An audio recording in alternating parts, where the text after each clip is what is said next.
그러니까 우리 모두가 신앙의 힘찬 경주를 예배를 통해서도 보이시기를 바랍니다.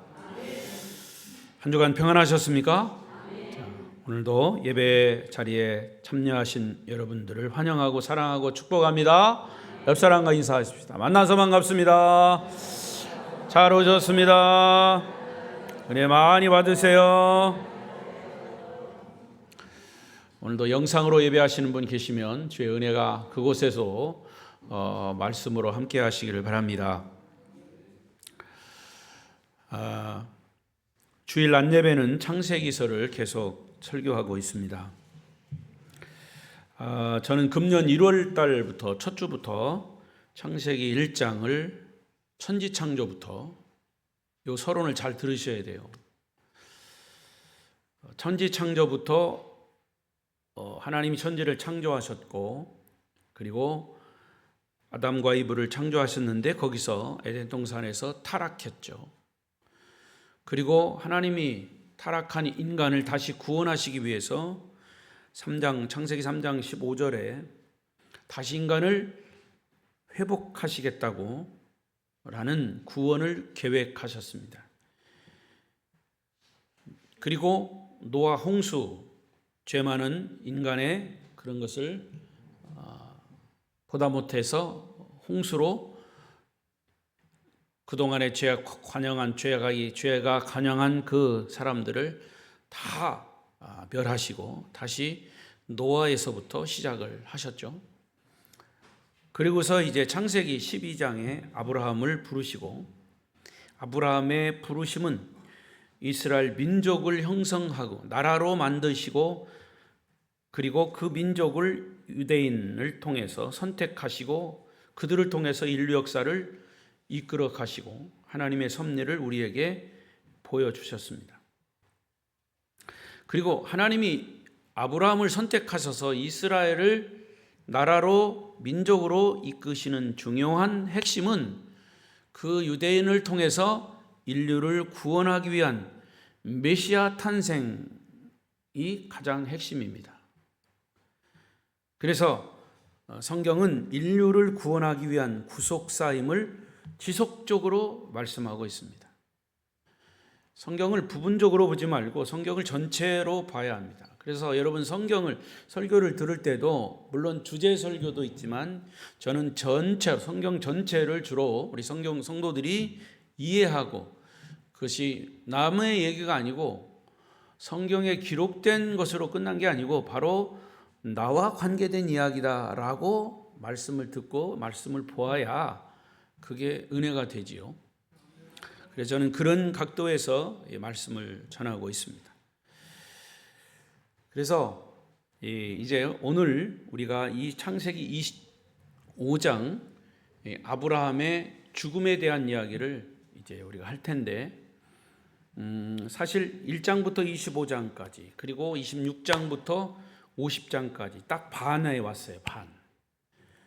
근데 성경은 인류를 구원하기 위한 구속사임을 지속적으로 말씀해 주고 있지만 그것은 저와 여러분들이 이 사실을 인정하고 믿기 때문에 이 예배의 자리에 나오신 줄로 믿습니다. 성경을 아무리 얘기를 해도 나하고 상관없는 얘기다고 하면 안 들려요. 졸리기만 하죠. 지루하기만 하죠. 그러니까 성경을 나의 얘기로, 하나님과 나와의 관계 속에서 이루어지는 얘기로 우리가 들어야 한다 그 말이죠. 특히 창세기 12장에서 아브라함을 부르셔서 그의 생애를 이끌어 가시는 하나님은 한 인간의 삶이 하나님과 어떤 관계를 가지고 살아야 할 것을 사실은 모델적으로 보여주신 겁니다. 그래서 제가 아브라함의 생애에 대해서 쭉 지금 얘기해 왔습니다.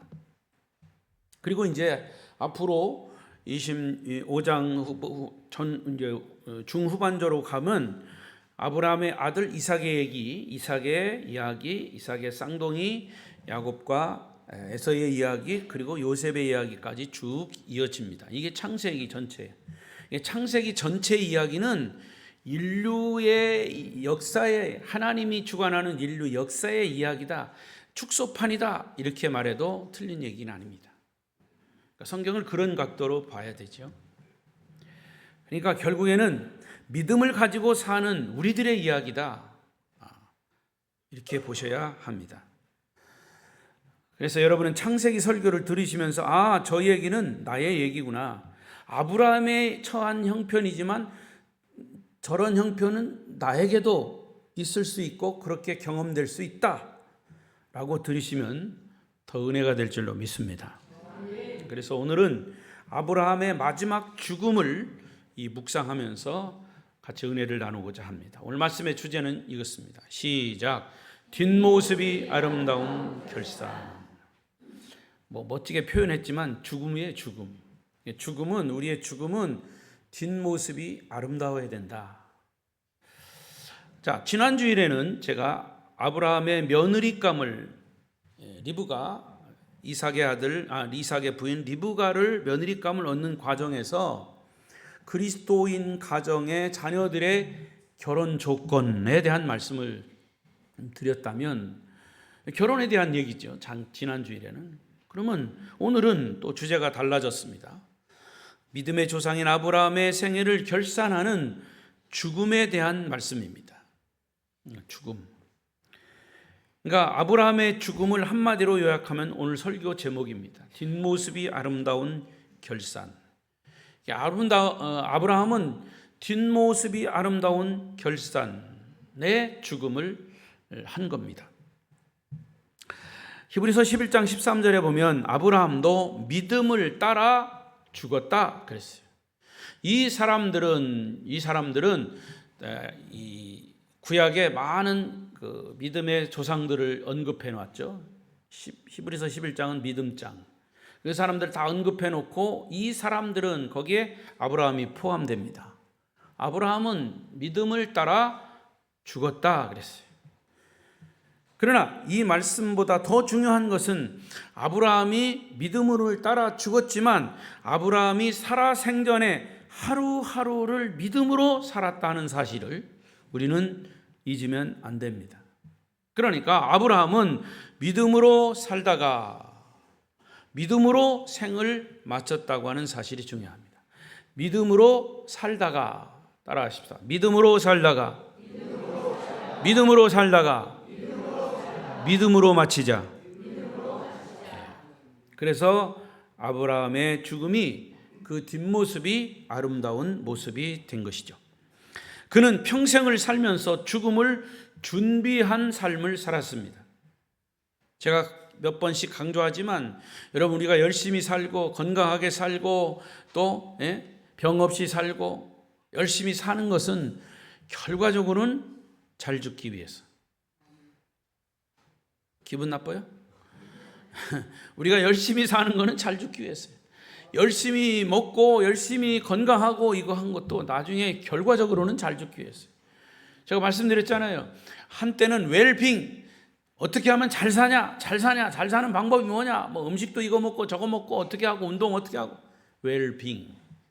그러나 사람들이 좀 생각해 보니까 이 웰빙도 결국에는 웰다이, 잘 죽기 위해서 하는 거구나. 그래서 이제는 조금 더 마음을 넓혀서 더 길게 보고 잘 죽으려면 어떻게 할까, 웰다잉에 관심을 두고 있습니다. 자, 오늘 그래서 우리는 아브라함에게서 아름다운 결산을 위한 교훈을 배우고자 합니다. 우리 모두에게 찾아올 이 생의 마지막 순간이 아름다운 뒷모습이 되기 위해서 우리는 아브라함에게서 무엇을 배울 수 있을까요? 그 해답을 찾아보겠습니다. 첫 번째는 우리 그리스도인들의 죽음, 다른 사람들 말고 하나님을 믿는 믿음을 가진 사람들의 죽음은 하나님 앞에서 모든 것을 정리하며 살 수 있어야 합니다. 첫째, 시작. 그렇습니다. 그리스도인들의 죽음을 말하는 거예요. 저와 여러분의 죽음. 하나님 믿지 않는 사람들은 그렇다 하더라도 하나님을 믿는 사람들의 죽음이 성경에서 뭐라고 말하느냐, 이것도 우리가 알고 있어야 돼요. 오늘 본문은 아브라함이 본부인 사라를 먼저 보냈죠. 사라가 먼저 죽었습니다. 그리고 혼자 살았느냐? 아니야. 보니까 재혼을 했더라고요. 자, 1절에 얘기하고 있습니다. 시작. 아브라함이 후처를 맞이하였으니 그의 이름은 그두라라. 아브라함의 두 번째 부인이 그두라입니다. 그두라. 그 여인과 자기 생의 마지막 남은 삶을 이제 재혼해서 살았습니다. 이 그두라라고 하는 이름의 뜻이 뭐냐면 유향이라고 하는 뜻이에요. 유향. 어디서 들어봤죠? 유향. 예수님이 탄생하셨을 때 황금과 유향과 몰약, 거기에 이 동방박사들의 선물이 유향이에요. 유향의 영적인 의미는 기도라고 하는 의미가 있어요. 그렇지만 오늘 본문에서의 그두라 그의 이름에는 큰 의미를 두지 않습니다. 참고로 제가 말씀을 드렸고요. 이 그두라와 아브라함은 38년 동안 같이 살다가 무려 2절부터 4절까지 그들이 낳은 6 아들들의 이름과 손자들의 이름이 쭉 기록되어 있습니다. 여러분 저 손자들 이름 기억 안 해도 됩니다. 어쨌든 근데 중요한 것은 손자들의 이름이 성경에 기록되었다고 하는 것, 이거 그냥 넘겨지지 않아요. 왜냐? 이렇게 아브라함도 후처를 얻고 38년 동안 살았지만 자녀를 낳아서 기르고 그 자녀들의 이름이 통해서 후세가 번성이 됐다라고 하는 사실을 여기에 포함되어 있는 겁니다. 그리고 그 다음에 5절부터 6절에 보면 아브라함이 죽음 직전에 내렸던 이 결단이 소개되고 있습니다. 시작. 아브라함이 이삭에게 재산을 주어 자기 생전에 그들로 하여금 자기 아들 이삭을 떠나 동방 땅으로. 자, 아브라함이 이런 결단을 하게 된 어떤 의미가 있습니다. 아브라함이 자기가 죽은 후에 자손들 사이에 있을 수 있는 갈등, 사실은 사라에게서 난 친자들 자손들도 있고 이제 후처에서 얻은 서자들이라고 볼 수 있어. 아무튼 구분하기 위해서 그렇게 얘기하겠습니다. 이 자녀들 사이에 재산의 분쟁을 일으킬 수 있는 가능성이 있습니다. 근데 아브라함은 그것을 충분히 예견하고 그것을 되도록이면 최소화하기 위한 결단이었다, 이렇게 봅니다. 그래서 이삭에게뿐만 아니라 자기들의 서자들에게도 재물을 공평하게 분배했습니다. 그리고 후처에게 난 자녀들에게 이삭이 있던 그 땅을 떠나서 너희는 저 동쪽으로 가서 살아라. 이것은 크나큰 배려입니다. 전처의 자녀들이나 후처의 자녀들에게 동일한 대우를 해주므로 뒤에 올 분쟁과 갈등을 최소화하는 아브라함의 의도를 읽을 수가 있습니다. 여기서 아브라함이 중요하게 강조한 단어가 하나 있습니다. 그것은 생전에 그랬어요. 5절에 보면 생전에 아브라함이 이삭에게 자기의 모든 소유를 주었고 자기 서자들에게도 재산을 주어 자기 생전에 살아있을 때, 그 말입니다. 살아있을 때.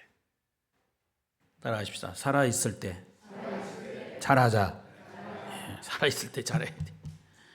아브라함이 살아있을 때 미리미리 준비했다는 겁니다. 그렇습니다. 사실 아까 말씀드린 대로 누구에게나 죽음은 찾아옵니다. 죽음은 어찌 보면 빨리빨리 잘 찾아온다라고 하는 것을 인식하고 준비해야 하는 것이 성경의 가르침이에요. 우리 동양문화권 한국 사람들은 아직도 이 죽음을 준비하는 그런 문화에 익숙하지 않습니다. 죽음 얘기하면 재수없다고 그래요. 왜 지금 죽음을 얘기하냐? 여러분, 인생이 재수로 사는 게 아니에요. 운으로 사는 게 아니에요. 운이 좋아서 여기까지 살았습니까? 여러분들? 아니에요. 하나님의 인도하심으로 살았죠. 생명은 하나님께 있는 것이지. 그러니까 우리 한국 사람들은 아직도 죽음을 준비하는 어떤 유언 문화에 익숙하지 않아요. 제가 조금 더 젊었을 때 섬기던 교회에서는 죽음 준비 학교라고 하는 프로그램을 한 적이 있어요.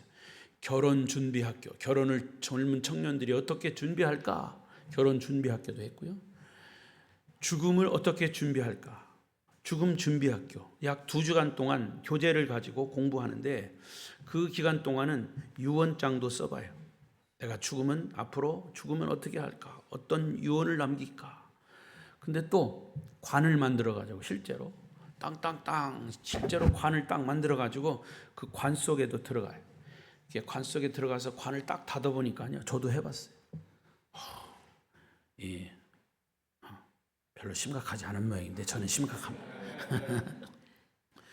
근데 생각이 달라져요. 삶의 생각이 달라지더라고요.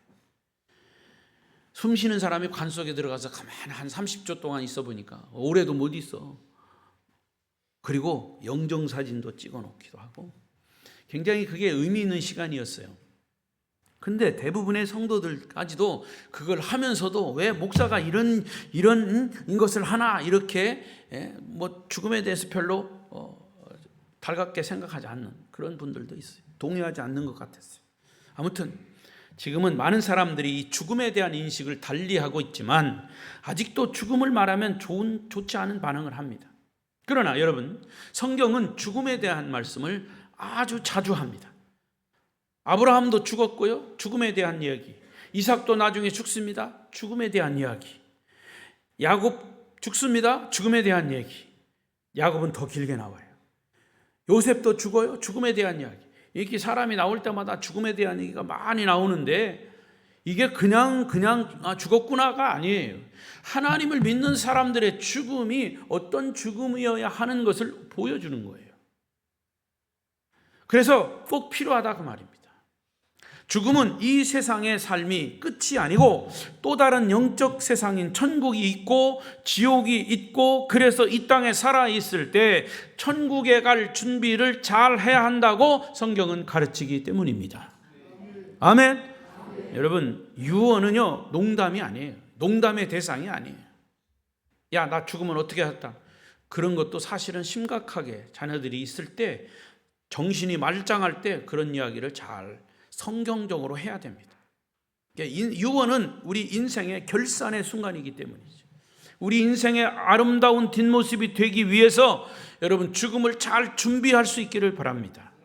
저는 예수 믿는 사람들이 앞장서서 해야 할 문화적인 개혁이 있다면 이런 유언을 잘 준비하는 일이라고 생각합니다. 삶을 정리한다는 것, 그래서 죽음을 잘 마무리한다는 것은 천국의 소망을 가지고 사는 그리스도인들에게 매우 필요한 일입니다. 그래서 아브라함은 자신의 삶을 잘 정리했어요. 그래서 그의 마지막 순간은 아름다운 뒷모습이 되었고 아름다운 결산이었습니다. 저와 여러분도 하나님 앞에서 모든 것을 잘 정리하면서 살아가는 이 교훈을 배우시기를 축복합니다. 두 번째는 그리스도인들의 죽음은 하나님을 믿었기 때문에 행복한 삶을 살았다는 고백이 있어야 합니다. 두 번째, 시작. 죽음은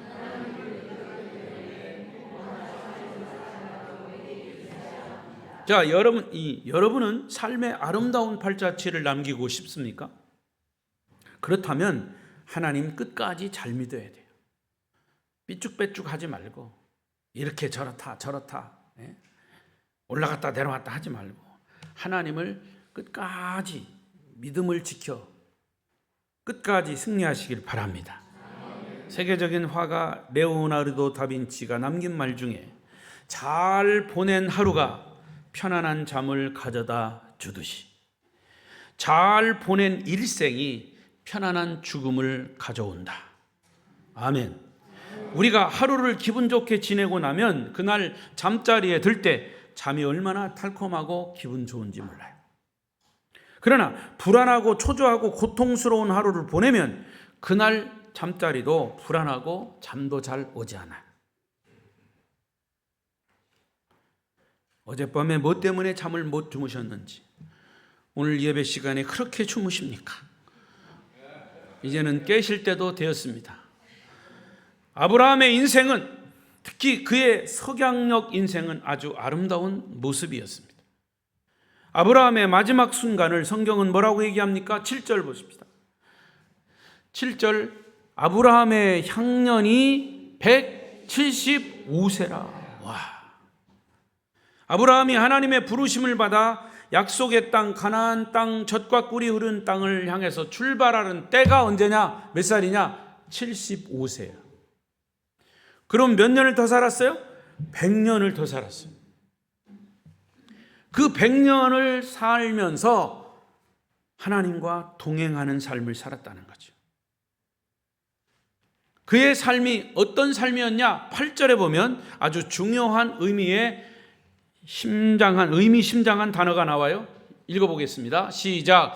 그의 나이가 높고 늙어서 기운이 다하여 죽어 자기 열조에게로 돌아가며, 여기 보니까 그의 나이가 높았다 그랬어.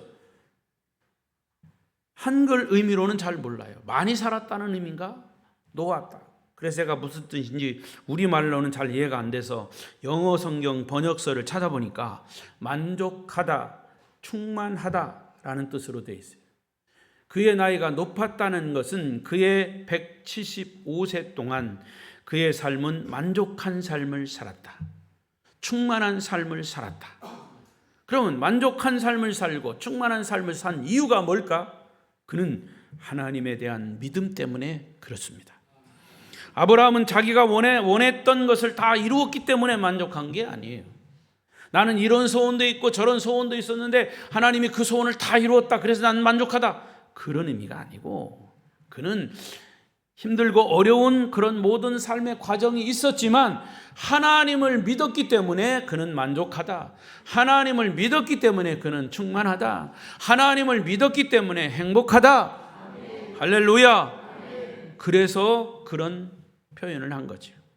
우리가 잘 아는 시편 23편, 많은 인생의 도전, 시련 속에서도 하나님만을 의지하며 살아갔던 다윗의 고백. 시작. 여호와는 나의 목자시니 내게 부족함이 없으리로다. 하나님을 목자로 삼았기 때문에, 하나님이 자기 인생을 인도하시는 것을 다윗도 확신했기 때문에 그 다음에 2절부터는 이런 고백이 나온 거예요. 4절까지 시작. 그가 나를 푸른 풀밭에 누이시며 쉴만한 물가로 인도하시는도다. 내 영혼을 소생시키시고 자기 이름을 위하여 의의 길로 인도하시는도다. 내가 사망의 음침한 골짜기로 다닐지라도 해를 두려워하지 않을 것은 주께서 나와 함께 하심이라. 주의 지팡이와 막대기가 나를 안위하시나이다. 할렐루야. 나의 구원이 되신 하나님이 함께 하시기 때문에 나는 만족하다고 다윗은 고백합니다. 그런데 신약에 와서 예수님도 이 땅에 오신 목적을 선포하실 때 똑같은 내용의 말씀을 우리에게 주셨어요. 요한복음 10장 10절 시작. 도둑이 오는 것은 도둑질하고 죽이고 멸망시키려는 것뿐이요 내가 온 것은 양으로 생명을 얻게 하고 더 풍성히 얻게 하려는 것이라. 저와 여러분은 하나님의 양이에요. 우리 주님은 목자십니다. 그러면 양으로서 우리에게 생명을 풍성히 얻게 하고 더 풍성히 얻게 하려는 것 때문에 주님이 오셨다는 거죠. 어떤 사람은 이 말씀을 듣고 이렇게 질문합니다. 목사님, 오늘 내 삶은 아직도 이렇게 가난하고 불안하고 염려 속에 있습니다. 여기서 헤어나오지 못하고 있습니까? 뭐 때문에 그럴까요? 난 아직도 만족하지 못하고 난 아직도 행복하지 못합니다. 저는 그런 분들에게 이렇게 대답해 드리고 싶어요. 그것은 하나님이 당신과 함께 하신다는 이 말씀, 당신의 삶을 인도하신다는 주님의 이 말씀을 온전히 신뢰하지 못하기 때문에 아직도 불안한 거예요. 온전히 믿으시기 바랍니다. 열심히 기도하고도 응답이 없는 것은 주님을 온전히 믿지 못하기 때문이에요.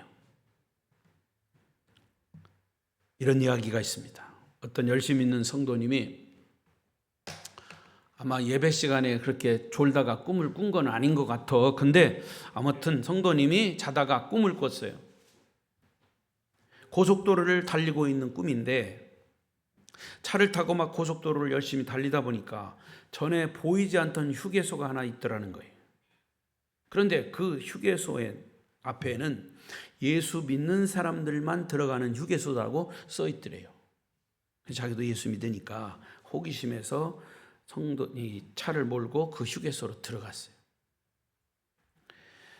가게들마다 이런 문구가 써 있습니다. 이 가게에서는 당신이 여행하는 동안 필요한 모든 이 물건을 다 구입할 수 있습니다. 이렇게. 그래서 더 호기심이 발동해서 가게 안으로 들어가 보니까 평소에 보지 못하던 물건들이 막 잔뜩 쌓여 있더라는 거예요. 가만히 보니까 첫째 코너, 열매 코너예요. 열매. 근데 가서 보니까 그 열매가 사랑이라고 하는 열매였어요. 자기 바구니에다 담았어요. 조금 가다 보니까 기쁨이라고 하는 열매. 눈치챘습니까? 평화라고 하는 열매, 오래 참음의 열매, 자비의 열매, 양선, 온유, 절제, 성령의 9가지 열매를 다 진열해 놓고 있더라는 거예요. 뭐 별별 물건들이 많은데 이 사람은 자기 바구니가 그거밖에 안 돼가지고 9가지 열매만 자기 바구니에 잔뜩 놓고 더 이상 담을 수가 없어서 쩔쩔매면서 이제 계산대에 갔어요. 계산하는 사람에게 물었어요. 얼마냐고 물었더니 계산하는 사람이 대답을 뭐라고 했냐면, 우리 그리스도인들에게는 모든 것이 공짜입니다. 공짜. 이미 오래전에 예수님께서 갈보리 십자가에서 값을 다 지불하셨습니다. 할렐루야. 다른 뒷소리보다 이 성도가 공짜라는 소리에 너무 기쁘고 감사해서 할렐루야! 자기 소리를 지르다가 자기 소리에 깜짝 놀래가지고 깨보니까 꿈이더라는 거예요.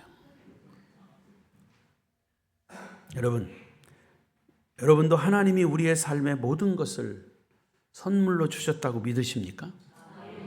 야고보서 1장에 보면 모든 좋은 선물, 온전하고 아름다운 선물들이 하나님께로부터 우리에게 무상으로 제공되었다 그랬어요. 우리가 하나님을 신뢰하지 못하고 하나님 앞에 구하지 않으므로 두려움과 부족함 속에서 너희는 허우적거리고 있다고 말씀했어요. 하나님은 우리의 허영과 욕심까지 채워준다고 약속하지는 않으셨어요. 그러나 우리가 올바로 하나님을 신뢰하고 제대로 주님의 보좌 앞에 나와서 주님과 의논하고 교제하면서 살아간다면 우리 인생은 충분히 감격할 수 있고 충분히 만족할 수 있는 인생이 될 줄로 믿습니다. 이렇게 만족한 인생을 살아간 성도들은 마지막 순간에 이런 고백을 할 수 있어요. 하나님, 저는 이제 원하는 것 하나도 없습니다. 오직 주님 때문에 저는 행복했습니다. 오직 하나님 때문에 저는 만족합니다. 할렐루야. 그래서 감사합니다. 성도 여러분들은 이런 아름다운 결산이 필요합니다. 성도님들의 이런 아름다운 마지막 뒷모습을 저도 보고 싶습니다. 지금 이 시간부터라도 예수님 안에 예비된 그 놀라운 선물들을 마음껏 즐기시고 나누시기를 축복합니다. 마지막 세 번째로, 그리스도인의 죽음은 하나님의 축복을 다음 세대로 계승하는 기회로 삼아야 합니다. 세 번째, 시작. 죽음은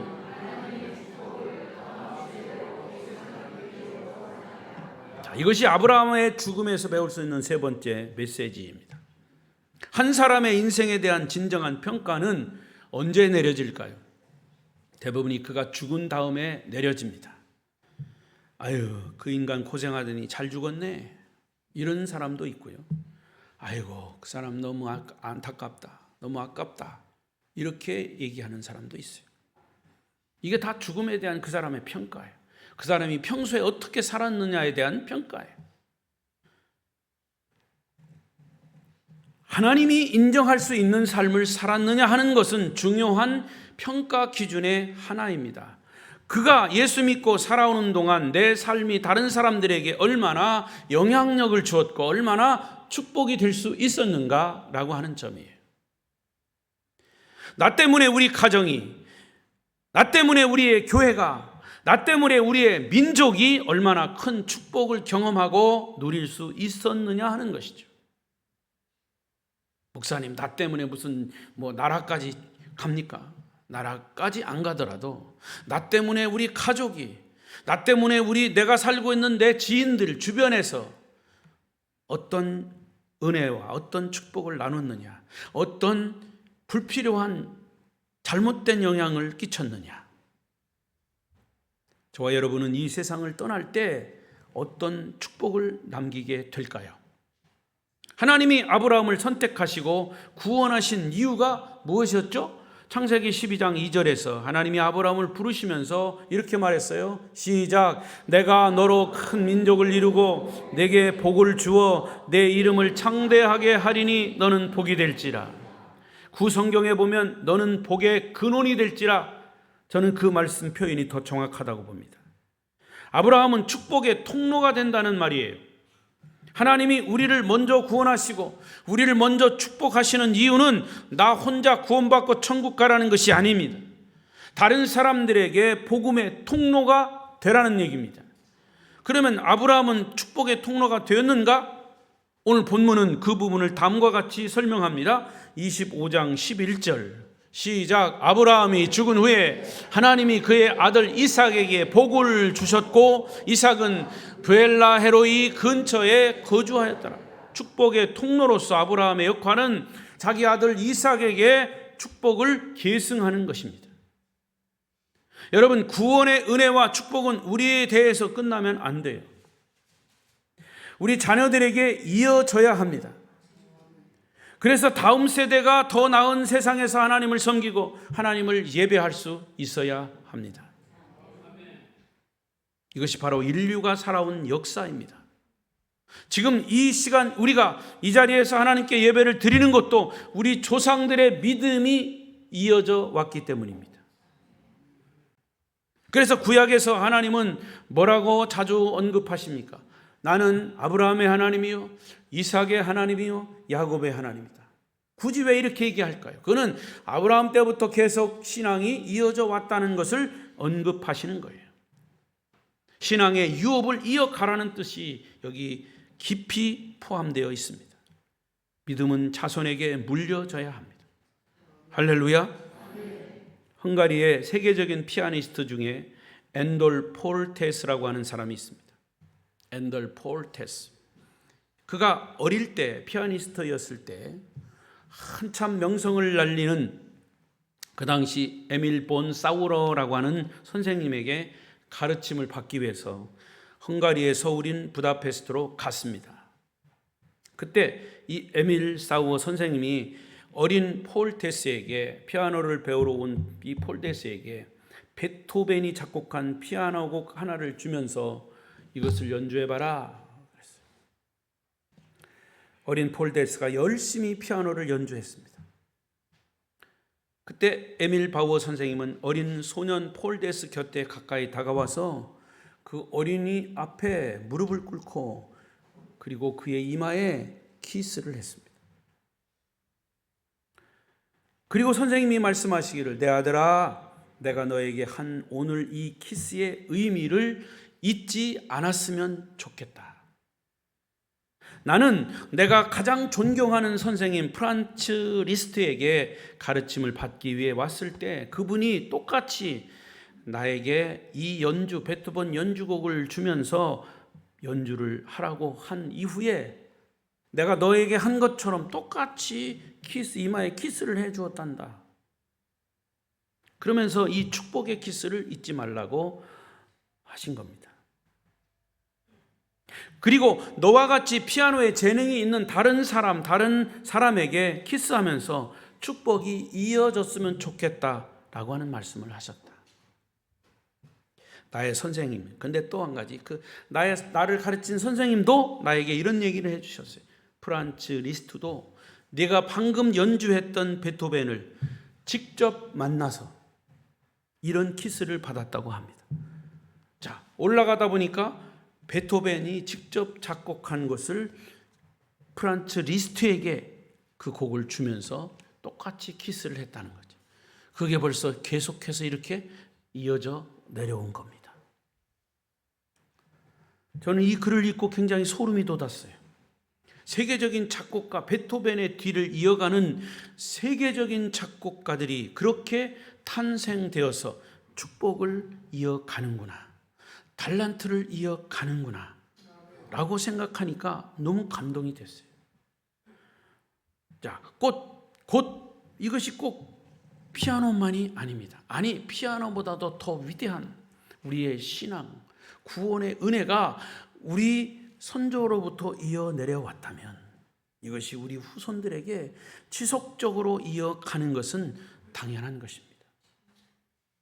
여러분, 구원의 축복의 키스는 우리 후손들에게 계속 전달되어야 합니다. 우리가 하나님께 받았던 모든 달란트, 모든 축복, 모든 은혜, 모든 선물은 다른 사람들에게 다음 세대에 계승되어야 합니다. 그것이 지금 우리가 여기 사는 예수 믿는 이유와 목적입니다. 성도 여러분, 여러분의 삶의 뒷모습이 아름답기를 원하십니까? 여러분의 아름다운 인생의 결산을 원하십니까? 무엇보다도 우리 인생의 주인 되신 하나님 앞에 설 때까지 그분을 굳게 믿고 의지하며 사시기를 축복합니다. 하나님이 우리를 죄 가운데 건져내시고 우리를 사용하시기 위해서 하나님의 아들 예수를 보내셔서 구원해 주셨습니다. 이제 예수 믿고 구원받은 여러분들은 하나님이 우리를 위해 예비하신 모든 신령한 축복과 사람들, 아름다운 은혜들을 마음껏 즐기시기를 바랍니다. 그리고 그 사람이 너무 고맙고 감사하게 느껴진다면 다윗과 같이 고백하십시오. 주님을 찬양하십시오. 주님, 내 잔이 넘치나이다. 따라하십시다. 내 잔이 넘치나이다. 내 잔이 넘치나이다.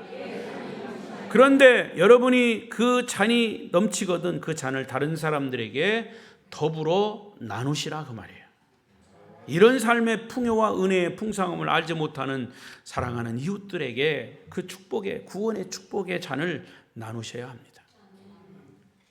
한마디 더 덧붙인다면 뿐만 아니라 이 잔을 우리 후손들 다음 세대에 계승하고, 그러면 여러분은 이렇게 고백하게 될 것입니다. 하나님, 우리의 삶이 쉽지는 않았지만 주님 때문에 살 만한 가치가 있었습니다. 주님 때문에 만족합니다. 주님 때문에 정말 저는 행복했습니다. 말씀을 맺겠습니다. 이 지구상의 유일한 분단 국가 우리 대한민국입니다. 우리는 오늘 무엇을 위해 기도해야 할까요? 우리 후손들에게 물려줘서 안 되는 것은 분단된 나라예요. 우리는 복음으로 통일된 민족이 되기 위해 끊임없이 기도해왔고 지금도 기도하고 통일될 때까지 우리는 기도해야 합니다. 단순한 어떤 정치적인 통일보다는 북녘 땅에서도 마음껏 하나님을 찬양하고 예배할 수 있는 그런 나라로 통일되도록 기도해야 합니다. 통일교 사람들이요, 그거 가지고 엊그저께도 왔다고 그랬죠. 우리 교회 와가지고 목사님 통일을 위해서 기도해야 합니다. 예! 내가 팍 소리를 질렀어요. 당신 통일교지? 통일교니까 통일을. 근데 그들은 그 통일을 볼모로 해가지고 자기들의 이상한 교리를 전하려고 그렇게 다니는 거예요. 우리는 그런 거 원치 않아요.